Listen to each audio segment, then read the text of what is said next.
My name's Nwamaka Agbo, and I work to reclaim love. One of my earliest memories as a child involves going grocery shopping with my mom. And on one particular day, we had just finished checking out. We were climbing back into the car, and I remember my mom paused to check her receipt like she does every time.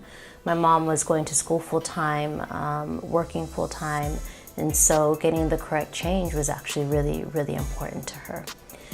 And this particular day, she realized she had actually been shorted. I think it was like a penny. It was a small nominal amount. And I remember my sister actually being really frustrated and annoyed that my mom would even think about going back into the store for such a small amount, but she did.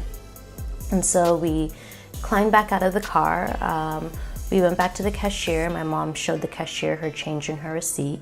And because it was such a nominal amount, the cashier went ahead and gave my mom the difference. And as we were leaving, I remember looking back and seeing the cashier and hearing her mock my mother's accent. My mom has a really beautiful, thick Nigerian accent. And in looking back on it now, I realized that was probably one of the first times issues around race, ethnicity, and the economy had intersected for me.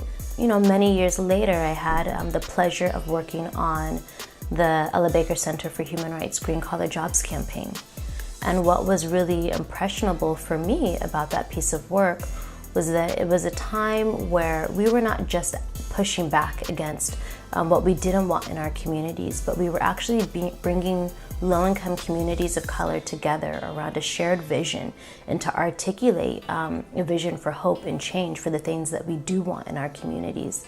And that was to create green jobs as a pathway out of poverty that fight pollution at the same time, providing low-income communities of color entry-level jobs within the renewable green energy economy. And I think one of the things I've learned since then is that I don't know whether we were bold enough and audacious enough in our dreams and our hopes for our community.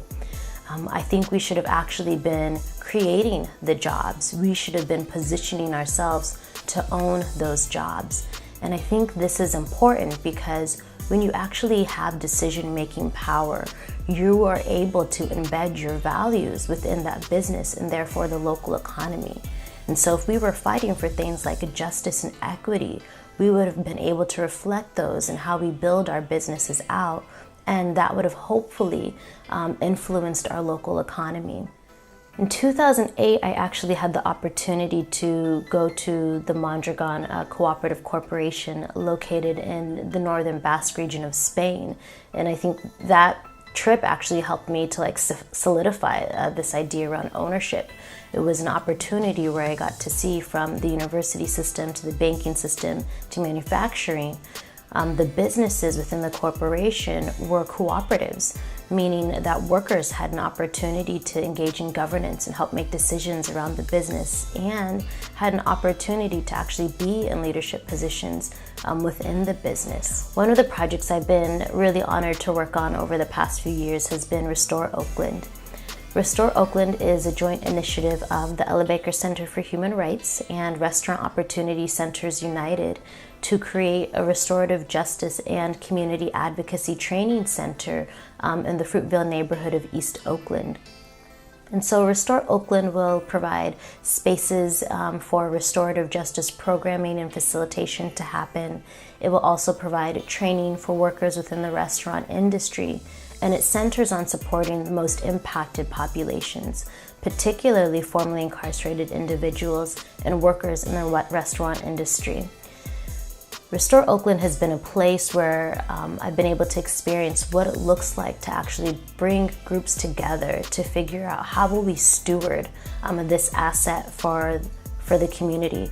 How will we come together to make decisions together and make sure that we all get to participate in the benefits and share the burdens of what it means to take care of this asset for our community. So Restore Oakland is how I reclaim love. Restorative economics is how I reclaim love. Restore Oakland is set to open doors in early 2019. We are still in the process of fundraising and campaigning for this initiative. And I invite you all to support Restore Oakland with me.